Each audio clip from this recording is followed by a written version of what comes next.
বিএনপিতে একটা শুদ্ধি অভিযান চালালে দেখা যাবে 70% স্বৈরাচারের দোষর আর 30% সুবিধাবাদী। নির্দোষ সালাউদ্দিন কাদের চৌধুরীকে যখন ফাঁসি দেয়, তার লাশ যখন চিটাগাং নিয়ে যায়, তখন তাকে দাফন করার জন্য বাধা দিয়েছিল আওয়ামী লীগ। সালাউদ্দিন সাহেবের লাশ দাফনের পরে তার কবরের উপর জুতা দিয়া পিটিয়েছিল আওয়ামী লীগ। তার ছেলে হুম্মান কাদের ভাইয়া ভাষণ শুনে মনে হচ্ছে তার বাপ মনে হয় ঠিকই অপরাধ। তিনি কি বললেন? তিনি বললেন যে যারা আওয়ামী লীগ থেকে বিএনপিতে আসতে চায় তাদের না করব না। হুম্মাম কাদের ভাইয়াকে বলতে চাই, একটি হলো ভুল, আরেকটি হলো অপরাধ। ভুলের ক্ষমা হয়, কিন্তু অপরাধের ক্ষমা হয় না। আওয়ামী লীগ অপরাধ করেছে, তাদের কোনো স্বার্থ, তাদের কোন স্বার্থে ক্ষমা করে দিচ্ছেন ভাইয়া? বিএনপি জাতীয় নির্বাহী কমিটির সদস্য হুম্মাম কাদের চৌধুরী বলছেন, যারা আওয়ামী লীগ করে এখন বিএনপি করতে চান তাদের না করব না, তবে আসার আগে ক্ষমা চেয়ে নিতে হবে। যে অত্যাচার আপনারা করেছেন বিএনপির নেতাদের উপর, তাদের জন্য আগে ক্ষমা চাইতে হবে। শুক্রবার 29শে সেপ্টেম্বর বিকালে রাঙ্গুনিয়া উপজেলার সফরবাটা ইত্যাদি চত্বরে বিএনপির ভারপ্রাপ্ত চেয়ারম্যান তারেক রহমান কৃত উপস্থাপিত রাষ্ট্র কাঠামো মেরামতের 31 দফার বাস্তবায়নের লক্ষ্যে বিশাল জনসভায় তিনি এই কথা বলেন। ভাইয়া, আপনারা যে আশায় ফেসিবাদকে আহ্বান করে দলে আনতেছেন, সে আশায় ঘুরে বালি। বিশ্বাস করেন, কিয়ামত হয়ে গেলেও একজন আওয়ামী লীগের লোক বিএনপিকে ভোট দিবে না। কিন্তু এই আহ্বানের মাধ্যমে প্রমাণিত হলো যে বিএনপিতে কোনো বলিষ্ঠ নেতা নাই। এই আওয়ামী লীগ আবারও বিএনপির কবর রচনা করবে, দেখিয়েন। আমারটা লিখে রাখতে পারে, এরা ক্ষমতা আসার জন্য সব করতে পারে।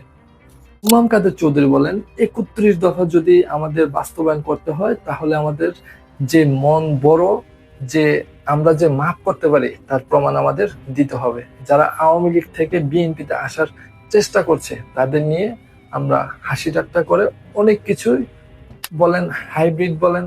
আমাদের মুসলমান হিসেবে দায়িত্ব হচ্ছে মাফ করা। আমার প্রশ্ন হচ্ছে, 71 ট্যাবলেট এখনো বিক্রি করেন আপনারা, সেই জায়গায় কিছুদিন আগে, মানে মাত্র 1 বছর আগে, এত মানুষ খুন করার পরে তাদের ক্ষমা চেয়ে দলে আনার জন্য আপনারা আহ্বান জানান কিভাবে? হুম্মাম কাদের ভাইয়া তিনি বলেন, সারা বাংলাদেশে আওয়ামী লীগের অনেক নেতাকর্মীর উপর মামলা, হামলা, ঘরবাড়িতে অগ্নিসংযোগ করা হলেও রাঙ্গুনিয়াতে এটি হয়নি, কারণ আমরা জিয়াউর রহমানের আদেশের রাজনীতি করি। কখনোই এ ধরনের রাজনীতিতে বিশ্বাস করতেন না। আপনাদের কাছে অনুরোধ, এই গ্রুপিং এর রাজনীতি করবেন না। আমরা যারা যারা বিএনপি করি, আমরা সবাই এক পরিবার। এমন এক পরিস্থিতি তৈরি করেছেন, আপনারা হয়তো কয়দিন পর শেখ হাসিনার মতো বলবেন 24-এ ওরা রাস্তায় রং মেখে শুয়েছিল, কেউ মারা যায়নি, যা হয়েছে সেটা অনেক বড় মত ছিল, এর জন্য তাদের বিচার করবেন, তাই না ভাই? বিএনপির জাতীয় নির্বাহী কমিটির এই সদস্য বলেন, আওয়ামী লীগের মোকাবেলা করার জন্য আমাদের সংগঠনকে শক্তিশালী করতে হবে। এখনো আওয়ামী লীগ বিভিন্ন জায়গায় ঘাপটি মেরে লুকিয়ে আছে, এখনো তারা বসে আছে, ষড়যন্ত্র করছে। এই ষড়যন্ত্রের ফাঁদে আমাদের কিছু নেতাকর্মীও পা দিয়ে দিচ্ছে। জাতীয়তাবাদী দলকে দুর্বল করার জন্য তারা গ্রুপিং সৃষ্টি করছে।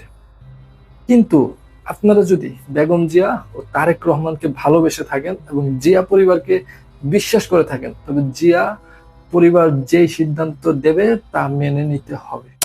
আক্ষেপের বিষয় হচ্ছে, আমরা থেকে গেলাম আর আপনারা আপনাদের মতোই রয়ে গেলেন। মাঝখানে দেশপ্রেমিক ছাত্র জনতা অকাতরে জীবন দিল। হুম্মাম কাদের ভাই তিনি আরো বলেন, 16 বছর ধরে জীবিত থাকার জন্য আওয়ামী লীগকে চাঁদা দিতে হয়েছে, কিন্তু দুঃখের বিষয়, দ্বিতীয়বার স্বাধীন হওয়ার পরও এখনো বাংলাদেশ জাতীয়তাবাদী দলের নাম ভাঙিয়ে এখনো আপনাদের চাঁদা দিতে হচ্ছে। কিন্তু তারেক রহমান সাহেবের ঘোষণা, দলের নাম ভাঙিয়ে যারা এই ধরনের কাজ করবে তাদের ব্যাপারে ব্যবস্থা নিতে তিনি 2বার ভাববেন না। আমরা বিশ্বাস করি তারেক রহমানকে, আমরা বিশ্বাস করি। কেউ যদি চাঁদা দাবি করেছে প্রমাণ পায়, তাকে সেই মুহূর্তে বহিষ্কার করা হচ্ছে। শুধু বহিষ্কার না ভাইয়া, আপনারা আইনি ব্যবস্থা নেন। ভালো উদ্যোগ চালিয়ে যান, ইনশাল্লাহ ভালো দিন আসবে। একটা কথা মনে পড়লো, আচ্ছা, বিএনপি বলে সব থেকে বড় দল, তো এমন কথাই আপনারা বলেন, তাহলে আওয়ামী লীগকে লাগবে কেন ভাইয়া? আয়নাগর থেকে সম্মানিত হয়ে উল্লেখ করে তিনি বলেন, বাংলাদেশের সকল মানুষের দল হচ্ছে বিএনপি। আমাকে যখন মানে হুম্মাম কাদের ভাইয়াকে যখন দলের নির্বাহী কমিটির সদস্য করা হয় তখন তিনি আয়নাগরে ছিলেন। এই সম্মান আমাকে তারেক রহমান দিয়েছেন। এই দায়িত্ব সম্মানের সঙ্গে পালন করার চেষ্টা করছি।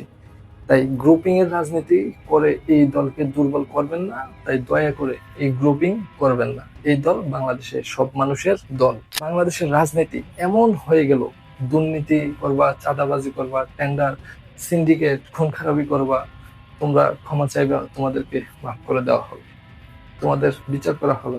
তোমরা আমাদের দলে চলে আসো, আমাদেরকে ভোট দাও। আবার এরাই বলে আমরা দুর্নীতি, চাঁদাবাজি, টেন্ডারবাজি, সিন্ডিকেট, মাদক মুক্ত বাংলাদেশ করব।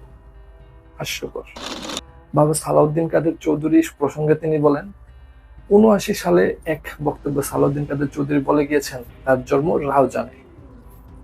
রাউজানে হলেও রাঙ্গুনিয়া যেন তার মাটি দেওয়া হয়। তিনি প্রমাণ করতে চেয়েছিলেন রাঙ্গুনিয়ার সঙ্গে তার কি সম্পর্ক ছিল। তিনি রাঙ্গুনিয়ায় আপামর সাধারণ জনগণের নেতা ছিলেন, রাঙ্গুনিয়ার সংসদ সদস্য ছিলেন, রাঙ্গুনিয়া থেকে তিনি মন্ত্রী ছিলেন, রাঙ্গুনিয়ার মানুষ থেকে আপন করেন ছিলেন এবং নিজেদের সন্তান মনে করতেন।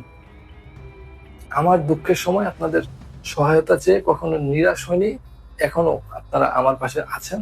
তাই রাঙ্গুনিয়া মানুষকে কখনো পিঠ দেখাবো না, বললেন হুম্মাম কাদের ভাই। হুম্মাম কাদের চৌধুরীর মতো মুসলিম এদেশে কয়জন আছে?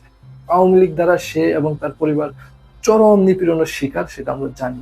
এরকম একজন মুসলিম শুধুমাত্র ভোটের আশায় যখন এরকম অভারচিনের মতো কথা বলে, তখন বুঝতে হবে এদেশে আর কোনো ভবিষ্যৎ নাই। ক্ষমতার লোভ মানুষকে অন্ধ বানিয়ে ফেলে। পিতা বা পরিবারের সাথে কি অন্যায় হলো এগুলো ভাবার সময় নেই। ক্ষমতায় টিকে থাকার জন্য সবই করা হয়, এর এই নাম রাজনীতি। বিএনপির বর্তমানে একটা তৃতীয় শ্রেণীর দলেতে রূপান্তরিত হয়েছে, যার নৈতিক কোনো অবস্থান নেই। রাজনৈতিক ভিত্তিটাও ছিল খালেদা জিয়ার আমলে, সেই ভিত্তিটাও দিন দিন তলানিতে যাচ্ছে। দলটা আছে মহাবিপদে। রুমিন থামলে নীলুফা চেতে, ফজলুর রহমান সাহেব থামলে রিজভি চেতে, সালাউদ্দিন থামলে ইশরাক চেতে। এত চেতাচেতি নিয়ে তো আর রাজনীতি হয় না। আওয়ামী লীগ সরকার পতনের পর বিএনপি যে একটা জনপ্রিয়তা দেখেছিলাম, তার ৭০% এখন আর নাই।